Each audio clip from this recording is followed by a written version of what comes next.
चलिए आज बात करते हैं भारत के पहले महान साम्राज्य की और उस वंश की जिसने इसकी नींव रखी, हर्यक वंश। ये कहानी है ऊंचे इरादों की, चालाक रणनीतियों की और आखिर में अपने ही खून से मिले धोखे की। तो सवाल ये उठता है कि एक साम्राज्य आखिर बनता कैसे है? क्या शादी के वचनों से रिश्ते जोड़कर, या फिर जंग के मैदान में खून बहाकर? हर्यक वंश ने सच पूछे तो दोनों ही रास्ते अपनाए, और जो हुआ वो वाकई में चौंकाने वाला था। आइए इस कहानी में गहराई से उतरते हैं।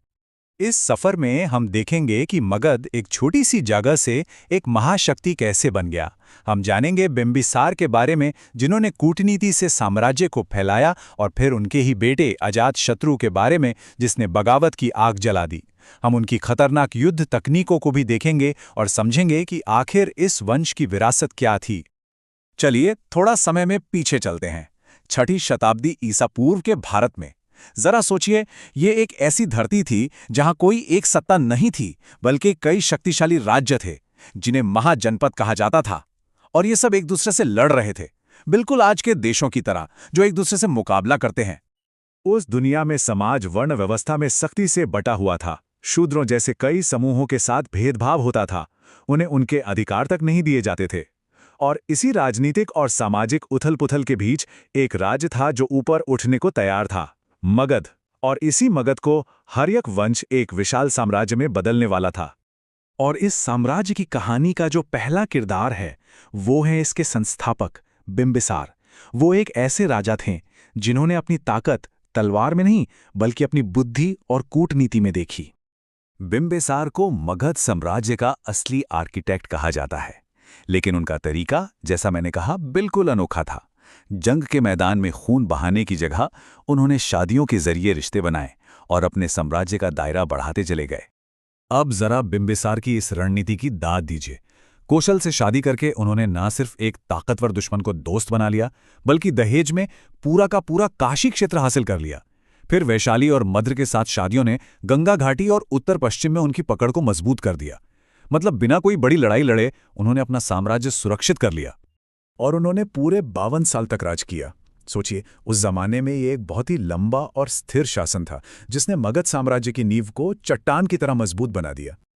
लेकिन कूटनीति और स्थिरता का ये लंबा दौर एक बहुत ही चौंकाने वाले धोखे के साथ खत्म हुआ। उनके अपने ही बेटे अजातशत्रु ने उन्हें कैद कर लिया और वहीं उनकी मौत हो गई। ये इस वंश के इतिहास में एक बहुत ही क्रूर मोड़ था। और यहीं से कहानी में एंट्री होती है अजातशत्रु की। उन्होंने अपने पिता की शांति वाली नीतियों को पूरी तरह से नकार दिया और जीत हासिल करने के लिए खून और तलवार का रास्ता चुना। यहाँ पिता और बेटे का फर्क बिल्कुल साफ नजर आता है। बिंबिसार ने जहाँ रिश्ते बनाए, अजातशत्रु ने उन्हें तोड़ा। एक ने शांति को बढ़ावा दिया तो दूसरे ने हर तरफ जंग की आग लगा दी। तो चलिए अब देखते हैं कि अजातशत्रु ने अपने पिता के बनाए इस शांतिपूर्ण साम्राज्य को जंग के मैदान में एक ऐसी ताकत में कैसे बदल दिया जिसे कोई हरा नहीं सकता था। अजातशत्रु ने अपने सगे मामा कोसल के राजा के खिलाफ ही जंग छेड़ दी, और वज्जी संघ के खिलाफ तो उनका युद्ध पूरे 16 साल तक चला। ये उनकी क्रूरता और चालाकी दोनों को दिखाता है। उन्होंने पहले अपने एक मंत्री को भेजकर वज्जी संघ में फूट डलवाई, और जब वो अंदर से कमजोर हो गए तब उन पर हमला करके उन्हें जीत लिया। और ये सिर्फ चालाक रणनीति नहीं थी, अजातशत्रु के पास उस जमाने की सबसे एडवांस्ड मिलिट्री टेक्नोलॉजी थी। एक था रथमूसल। सोचिए, एक बख्तरबंद रथ जिसके किनारों पर गदाएं लगी हों जो दुश्मन की सेना में घुसकर तबाही मचा दे। और दूसरा था महाशिलाकंटक, एक बहुत बड़ी गुलेल जो किलों की दीवारों पर भारी भारी पत्थर फेंक कर उन्हें तोड़ देती थी। ये हथियार युद्ध के मैदान में विनाश का दूसरा नाम थे।